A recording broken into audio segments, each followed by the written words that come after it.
Most of us are familiar with the 5 protections guaranteed in the First Amendment: freedom of speech, press, religion, assembly, and petition. While we often hear about assaults to the freedom of speech on campus, the right to assemble has also come under fire in recent years. Hi, I'm Chris West, and this is a Higher Education Moment, a video series presented by the James G. Martin Center for Academic Renewal.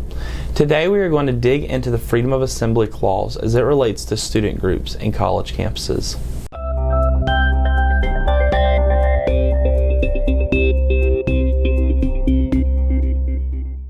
Money is an important resource for student groups to be able to function and bring speakers to campus.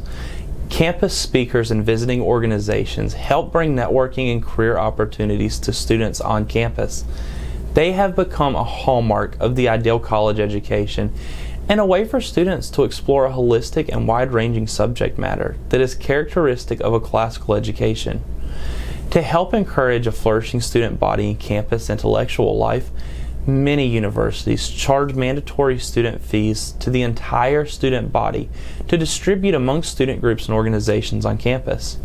Such action, however, has not come without conflict. In the 1960s and 70s, student activists saw these mandatory fees as a way to raise support and awareness for radical political causes that lay outside mainstream academic or social thought.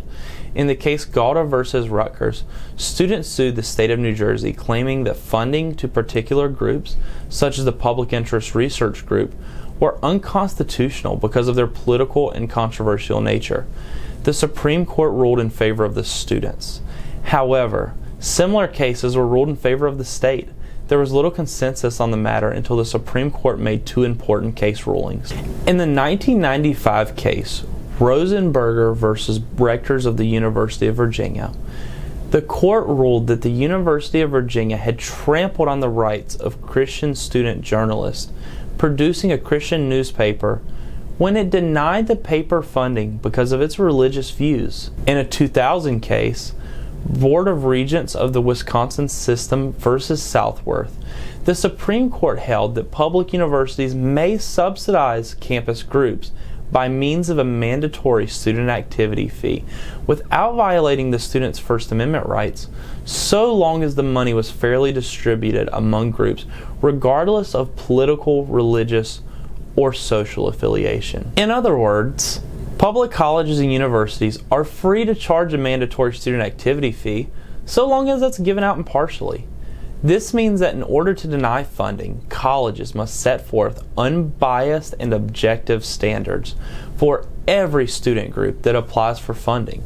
Student groups commonly found on college campuses range from Protestant or Catholic groups to pro-life, pro-choice, LGBT rights groups, conservative and communist student groups, and everything in between.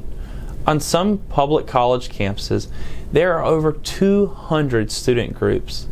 These groups must have a fair, equal chance to receive funding if they follow the proper procedure. This principle is paramount to the freedom of assembly, as well as the freedom of press, speech, petition, and religion. For a number of university campuses, their student organizations and clubs promote intellectual diversity and help students network with organizations that may lead to careers in the future. It is not only a moral imperative to provide unbiased, fair funding for the freedom of assembly on public campuses, it is a necessity for a free and flourishing society. If you enjoyed this video, please like and subscribe. And if you wish to comment or learn more, feel free to contact my colleagues or me at www.jamesgmartin.center. Thank you.